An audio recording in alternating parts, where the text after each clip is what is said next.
पानी में डूबे तो मृत्यु निश्चित, पानी में डूबे तो मृत्यु निश्चित, और भक्ति में डूबे तो मुक्ति निश्चित। दुनिया रचने वाले को भगवान कहते हैं और संकट हरने वाले को हनुमान कहते हैं। ना किसी को नाराज करके जियो, ना किसी से नाराज होकर के जियो। जिंदगी बस कुछ पलों की है, सबको खुश रखो और खुश होकर के जियो।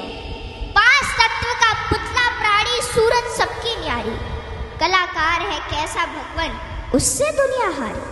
जैसी करनी वैसी भरनी, कर ले सुंदर काम। रे मन अब तू चेत जा, भजले हरि का नाम। जिंदगी मिली है तो कुछ करके दिखाओ, जिंदगी मिली है तो कुछ करके दिखाओ। वक्त अगर खराब है तो उसे बदल के दिखाओ। मित्र वही जो भीड़ में खोने ना दे, और लक्ष्य वही जो रात में सोने ना दे। जिसकी गति और मति सत्य की होती है, उसका रथ आज भी श्री कृष्ण चलाते हैं। जिन खेतों में बारिश नहीं होती वहाँ की फसलें खराब हो जाती हैं, और जिन घरों में धर्म संस्कार नहीं होते वहाँ की नस्लें खराब हो जाती हैं।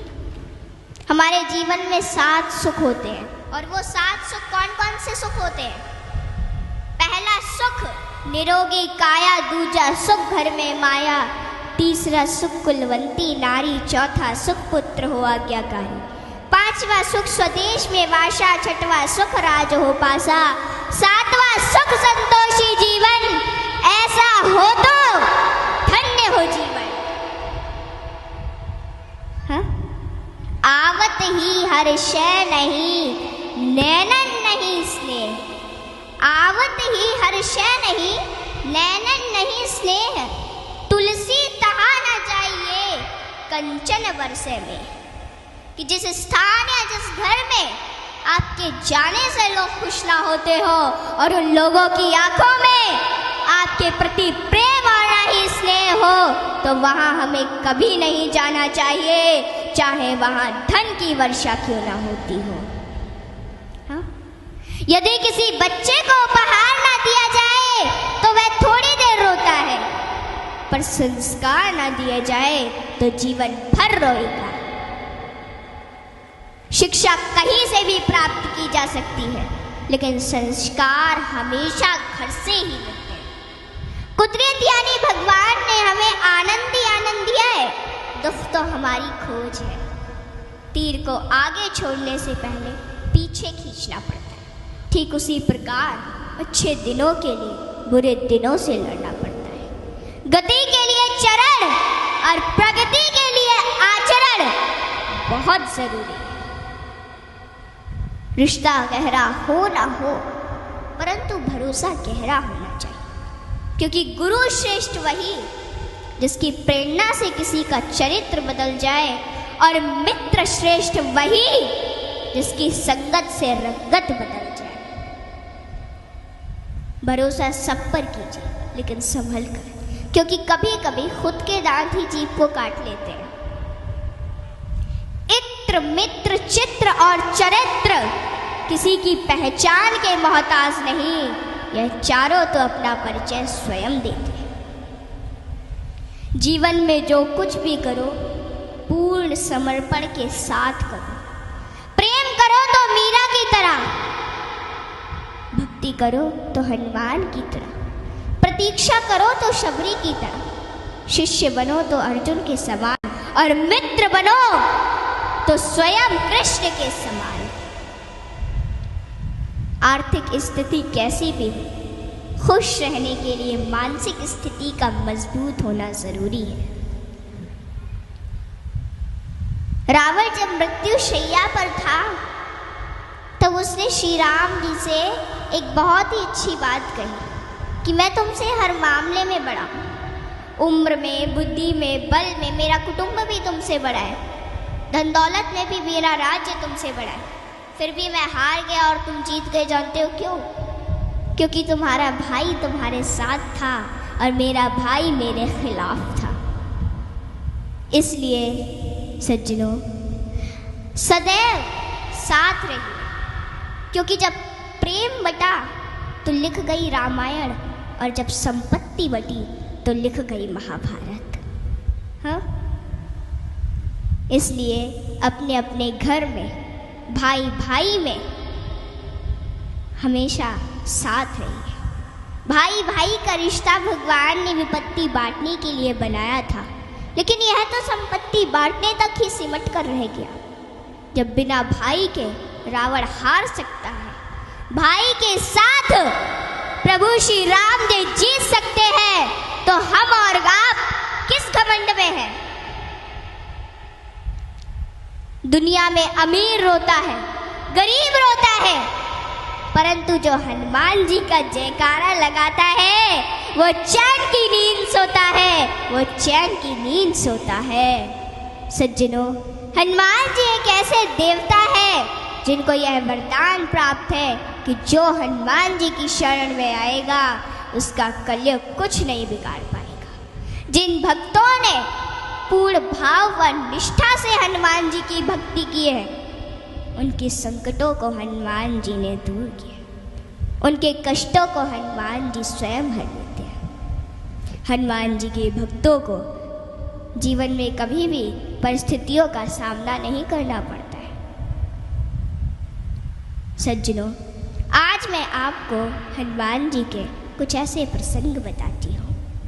नंबर 1, रामचरितमानस में हनुमान जी को महावीर कहा गया है। वीर शब्द तो बहुतों के लिए प्रयोग में लाया गया, जैसे भीष्म, भीम, मेघनाद, रावण इत्यादि, परंतु महावीर शब्द मात्र हनुमान जी के लिए प्रयोग में लाया गया है। सज्जनों, रामचरितमानस के अनुसार वीर वो है जो 5 लक्षण से परिपूर्ण, विद्यावीर, धर्मवीर, दानवीर, कर्मवीर और बलवीर। परंतु महावीर वो है जिसने 5 लक्षण के वीर को अपने वश में कर रखा, और राम जी में ये 5 लक्षण थे और हनुमान जी ने अपने वश में कर रखा था। कहते हैं ना कि भगत के वश में है भगवान, और हनुमान जी तो श्री राम जी की परम भक्त है। और रामचरितमानस की यह चौपाई इसे सिद्ध करती है कि सुमिर पवन सुत पावन नामू, अपने बस करी राखे राम। रामचरितमानस में हनुमान जी को महावीर बजरंगी भी कहा गया है। इंद्र के ऐरावत हाथी में 10,000 हाथियों का बल होता है। ऐरावत में कितने 10,000 हाथियों का बल होता है ऐरावत में। दिक्पाल में 10,000 ऐरावत जितना बल होता है, और इंद्र में 10,000 दिक्पाल जितना बल होता है। परंतु हनुमान जी की सबसे छोटी उंगली में 10,000 इंद्र का बल होता है। माताओं बहनों, हनुमान जी में इतना बल उनके आजीवन ब्रह्मचर्य पालन के कारण था। नंबर 2, एक बार हनुमान जी से प्रसन्न होकर माता सीता ने उन्हें हीरो का एक हार दिया, और बाकी सेवकों को भी रतन जड़े आभूषण दिए। हनुमान जी ने उस हार को ले लिया माता से, और फिर उस हार के प्रत्येक हीरे को निकाल कर और घुमा घुमा कर देखने लगे, और फिर उन्हें चबा चबा कर जमीन पर फेंकने लगे। यह देखकर माता सीता को थोड़ा क्रोध आ गया, और माता सीता तुरंत हनुमान जी से बोली कि हनुमान, ये आप क्या कर रहे हैं? इतने मूल्यवान हार को आप नोच खसोट कर नष्ट कर रहे हैं, नीचे फेंक रहे हैं। तो अश्रुपूरित नेत्रों से हनुमान जी बोले कि माते, मैं तो केवल इन रत्नों को खोलकर यह देखना चाहता था कि इनमें मेरे प्रभु श्री राम और माता सीता बसते हैं अथवा नहीं। आप दोनों के बिना इन पत्थरों का मेरे लिए क्या मूल्य है? वहाँ पे खड़े बाकी सेवक भी ये सभी घटना देख रहे थे, और वे तुरंत बोले कि हनुमान, यदि इस निर्जीव वस्तु में श्री राम नहीं तो श्री राम कहाँ है? हनुमान जी ने कहा कि श्री राम तो मेरे हृदय में बसते हैं। और इतना कहते ही उन्होंने अपनी छाती चीर डाली और सज्जनों, माता सीता सहित सभी सेवकों को हनुमान जी के हृदय में प्रभु श्री राम के दर्शन। माताओं, भगवान हम सभी के हृदय में विद्यमान है, इन्हें कहीं बाहर खोजने की आवश्यकता नहीं है।